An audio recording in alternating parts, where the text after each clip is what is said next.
Hola, saludos a todas y todos. Mi nombre es José Manuel García Delgado.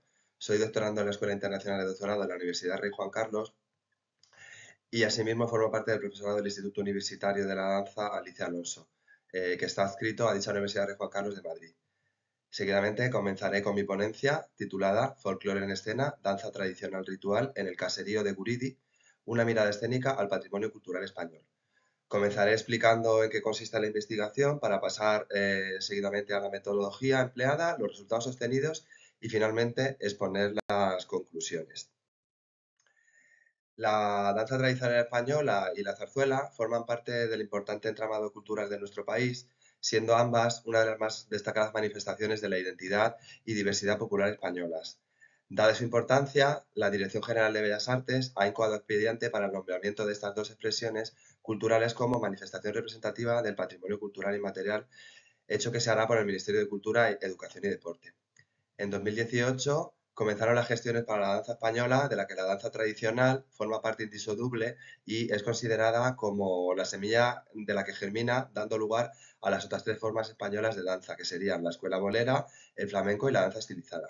Y más recientemente, en 2023, se iniciaron los de la zarzuela, para que en enero de 2024 y por medio del Real Decreto 134/2024 ser declarada oficialmente como tal. Esta acción de protección sobre ambas manifestaciones artísticas se llevan a cabo siguiendo las recomendaciones de la Organización de las Naciones Unidas, que establece la obligación por parte de los Estados miembros de identificar, documentar, proteger, promover y revitalizar este tipo de expresiones culturales. Antes de adentrarnos en el contexto del rito, es importante señalar que al referirnos a la danza dentro de este ámbito, y para que no se cree ninguna confusión con el baile, debemos conocer que existe una diferencia fundamental entre ambos términos, ya que poseen funciones y significados distintos. Aunque los términos baile y danza suelen utilizarse indistintamente para su distinción, es fundamental tener en cuenta su funcionalidad. La danza se asocia a rituales vinculados con el ciclo litúrgico, principalmente el cristiano, y también al ciclo anual natural, como pueden ser solsticios o equinoccios. Asimismo también al ciclo vital con rituales de paso, por ejemplo. En contraste, el baile se relaciona con momentos esporádicos de diversión, ocupación de tiempo libre y prácticas festivas. Y aunque se le puede integrar una coreografía más o menos fija, su carácter es lúdico y orientado a la exhibición, diferenciándose así de la danza cuya naturaleza es ritual y con una estructura fija. Como ejemplos de danzas rituales podemos nombrar las danzas guerreras, de palos, de espadas, de cintas, de sonajas, de velas, de árboles de cintas, de zancos, fúnebres, y así podríamos continuar con un largo etcétera.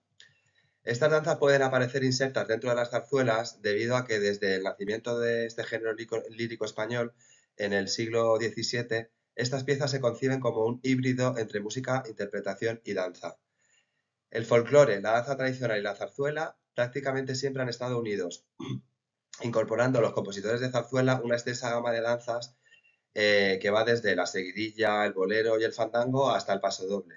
Pero posiblemente la danza tradicional más representada sea la jota, en todas sus versiones, siendo en la zarzuela Gigantes y Cabezudos de Fernández Caballero de 1898 donde esta danza tradicional alcanza su máxima expresión. Esta utilización del folclore español como base de las zarzuelas adquiere su mayor relevancia a partir de 1850 con el auge del nacionalismo en nuestro país. Un claro ejemplo de ello es la zarzuela base de nuestro estudio, que como hemos dicho es el caserío de Guridi, en el que su compositor, de origen vasco, da rienda suelta a este movimiento patriótico, otorgándole un carácter nacionalista vascuense a la citada zarzuela, tomando como base la música tradicional y canciones populares vascas. Para Guridi, el folclore es algo principalmente estético y un método para crear y alcanzar belleza, por lo que no solo se involucra con el nacionalismo de su tierra natal, el País Vasco, sino que asimismo aportó creaciones de corte nacionalistas, como por poner un ejemplo, 6 canciones castellanas para voz y piano en el año 1939.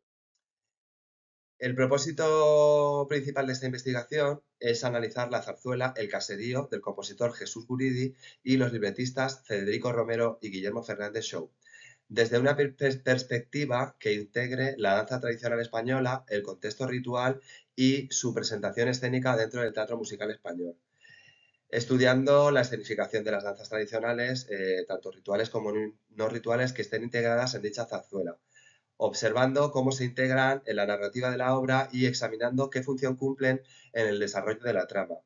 De este modo, se busca ofrecer una visión integral de una pieza que, aparte de cumplir su función de entretenimiento y deleite, pues puede actuar como un vehículo de transmisión del patrimonio cultural inmaterial de nuestro país. Esto podría ser a través del conjunto de artes escénicas que dan vida a una zarzuela. En cuanto a la metodología, pues hemos adoptado una metodología cualitativa que aporta a nuestra investigación dos fases complementarias entre sí. En primer lugar, hemos llevado a cabo una revisión bibliográfica y documental, realizado un análisis de las fuentes históricas y estudios previos sobre la danza ritual y tradicional, así como de la historia y evolución de la zarzuela, para de esta forma poder contextualizar el tema a tratar. Y posteriormente hemos analizado dicha zarzuela, examinando los libretos y partituras para identificar las representaciones de las danzas tradicionales rituales y no rituales que puedan estar integradas de una forma u otra dentro de la pieza, y prestando especial atención en cómo encajan dentro de la trama.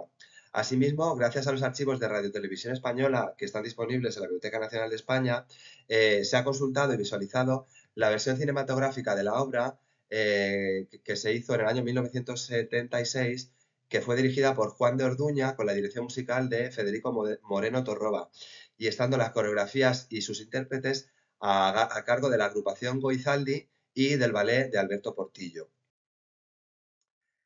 En cuanto a los resultados, pues al comparar la versión estudiada con el libreto original de la zarzuela, se identificaron algunas modificaciones. Una de las principales diferencias radica en el tratamiento del preludio musical. Según el libreto original, dicho preludio se sitúa al principio del segundo acto y no especifica que deba ser interpretado por bailarines. Sin embargo, en la versión cinematográfica se divide en dos secciones. La primera, el zorcico, se presenta al inicio del primer acto, y la segunda parte, el fandango, se incorpora al principio del segundo acto.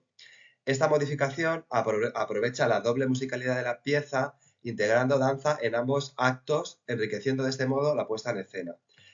Tanto el zorcico como el fandango son dos aires folclóricos tradicionales vascos que se pueden danzar perfectamente.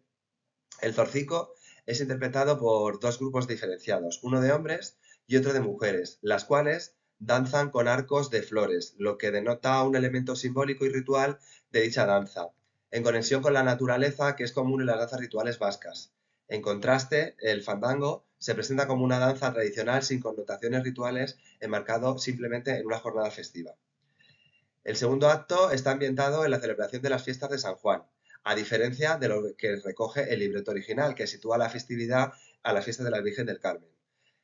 Tras la procesión del santo y en el atrio de la iglesia, frente a la imagen, un grupo de 10 danzaris interpreta una espatadanza.